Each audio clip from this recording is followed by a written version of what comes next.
हज़रत सैयदना सिद्दीक़ अकबर अफ़ज़लुल बशर बादल अंबिया बित्ताख़ीर, हज़रत इमाम हसन बुखारी ने उठा के देखी, हज़रत इमाम हसन को कंधों पे बिठाकर मोहब्बत का इजहार किया।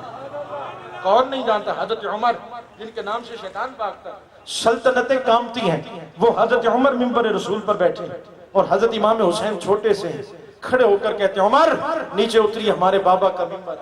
क्या बातें बताऊं मैं आपको, ये वो शहजादे नीचे उतरिए, हमारे बाबा का मिंबर है।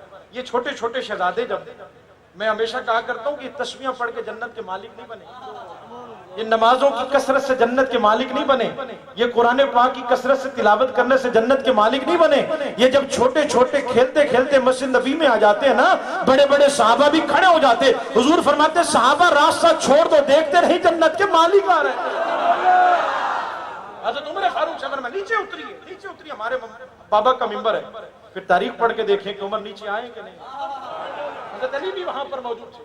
जब हज़रत उमर फारूक नीचे आए, जलीलुल क़द्र सहाबी, रोब और दबदबे का यह आलम के सल्तनतें कामती हैं, घुटनों के बल बैठ गए। हज़रत अली भी वहां पर मौजूद थे। हज़रत अली फरमाने लगे उमर ये मैंने नहीं कहा, ये हुसैन ने अपनी मर्जी से कह दिया है। ये ऐसी बात ना हो कि घर में किसी ने बात की होगी, ऐसा नहीं है, ये हुसैन ने कह दिया है कि कहीं अमीरुल मोमिनीन है तो उमर फारूक कोई बात ना करे। हजरत इमाम हुसैन के करीब आए, हजरत उमर फारूक रज़ियल्लाहु ताला ने सीने से लगाया और रो के कहने लगे हुसैन सच कहा है, ये मिंबर भी तेरे बाबा का है, हमारे सर पर जो ये जो इज्जत की दसार है ये भी तुम्हारे बाबा का सदका है। ये सहाबा ने हमें